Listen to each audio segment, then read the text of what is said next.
ready for a new and exciting topic? The Real Estate and Mortgage Show is back with your host, Walter Montero. He's a real estate and mortgage agent in Ontario, implements internet marketing strategies, and offers an online course to invest in private mortgages. Let's listen to this fascinating episode. You will surely learn much from this talk. Welcome again to the Real Estate and Mortgage Show. The sun is shining, which is great. This week's topic, I wanted to talk about the similarities or the differences between for sale by owners and power sale listings. Kind of two odd things to compare to each other, but I was thinking about it the other day. I was just kind of driving around and I saw a couple of for sale by owners, and then I saw a listing that had a bunch of tags on the window, which I of course knew was a power sale. And I started thinking about how is a power sale similar to a sale by owner? And really, I wasn't really thinking in that actual context. It was just kind of occurred to me how similar these two listings are.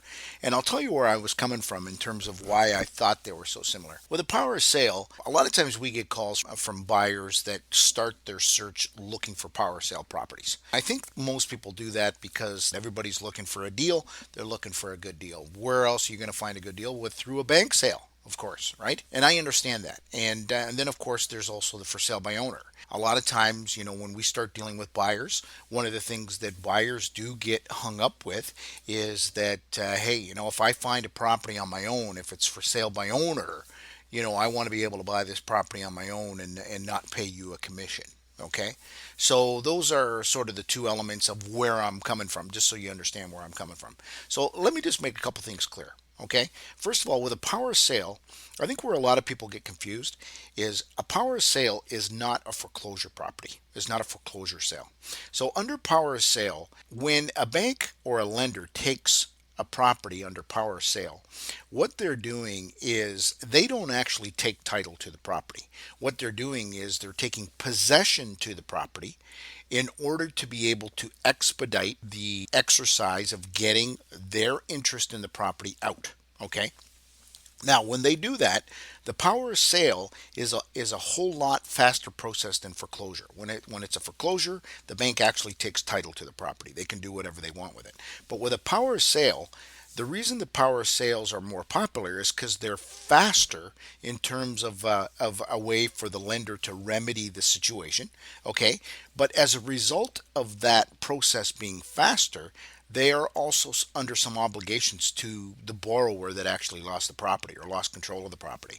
So one of which, more than anything, is that they have to prove, or they at least have to have their portfolio prepared to be able to prove that they attempted to get as much money for the property as possible. So in other words, as close to market value as possible. So in a situation where people are going to, power sale properties and thinking that they're going to get a great deal because the banks are going to dump these things because hey, the mortgage is certainly not in the same element as the price. So let's say if a property only has a $100,000 mortgage, a $250,000 property, the bank's going to dump this thing. That's not the case at all. The bank is obligated to get as much money for that property as possible, okay? Because after they sell the property and after all the expenses have been taken out for selling the property, okay, and everybody's been paid who needs to be paid, that money that is left over, so in other words, the equity, it needs to go back to the person that lost the property. In essence, they have a real obligation to try and get as much money for that property as possible. So where do people get the sort of the misinformation of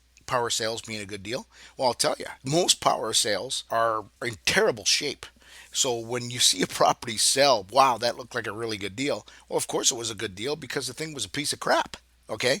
So power sale properties, although, of course they're motivated, the bank wants to get these things off the books. There's no question about that. But at the same time, they have a protocol to follow and they cannot dump these properties.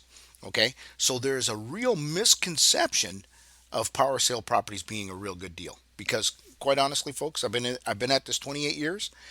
They're not bad deals, but they're not the greatest deals. In fact, in many cases, I've actually seen properties that were under control by the borrower.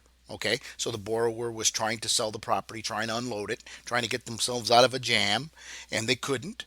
And what ended up happening is the bank takes over. Okay, they get possession of the property through power sale, and sometimes the lender ends up selling the property for more than what the person was trying to sell it for beforehand.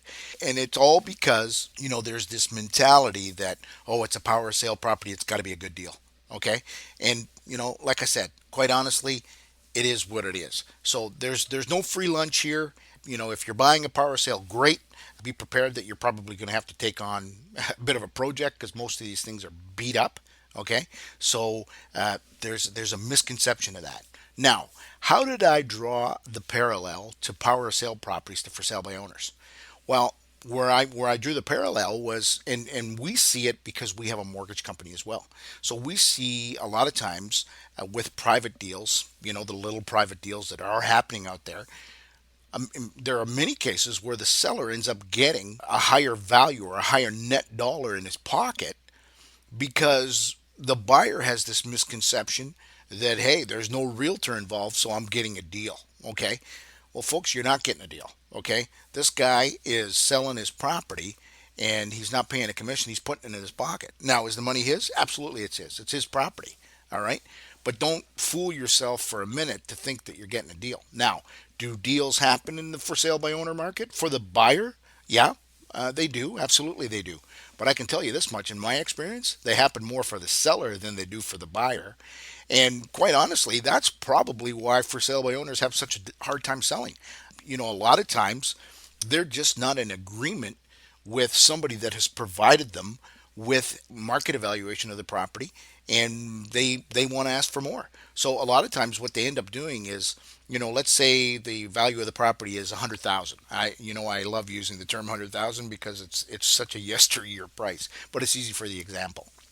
So you evaluate a property at 100,000. So what the buyer or what the seller ends up thinking many times is he's thinking, well, hold it here. I thought my property was worth 110. Okay. And then what they do is they go, well, you know what? I'm going to end up selling it myself, and I'm going to save, for example, a 5% commission. Of course, commissions are not fixed, but let's say that it was 5%. Then they're going to put that value at 115. Okay, so now you've got somebody trying to sell a property for $115,000 that's worth 100 grand. Okay, that's why a lot of these private sellers, it doesn't work out. Not to mention that there's a whole other bunch of elements at place here. In the grand scheme of things, the similarity between for sale by owners and power sale properties is, quite honestly, folks, you think you're getting a deal and you're not. Okay, here's the thing. I think the best thing for you to do if you're a buyer, you're a serious buyer, get in contact with a real estate agent that you trust. Sit down and go over what you're looking for, okay? And lay out exactly the terms that you're willing to encapsulate into an agreement, okay? And by the agreement, I mean a buyer agency agreement. Okay, so you've got that all up front, and expose yourself to all the properties. Expose yourself to the properties that are power sale and for sale by owner, of course, and expose yourself to the properties that are on the multiple listing service. All right, so that's basically where I'm coming from and why I think for sale by owners and power sale properties are similar. Okay, and if you have any questions, just feel free to fire me an email. Hope you have a good week, and we'll talk to you later. You've reached the end of another episode of the Real Estate and Mortgage Show. Connect with us at therealestateandmortgageshow.com. Don't forget to sign up for our newsletter to get instant access to our new updates. See you at the next episode.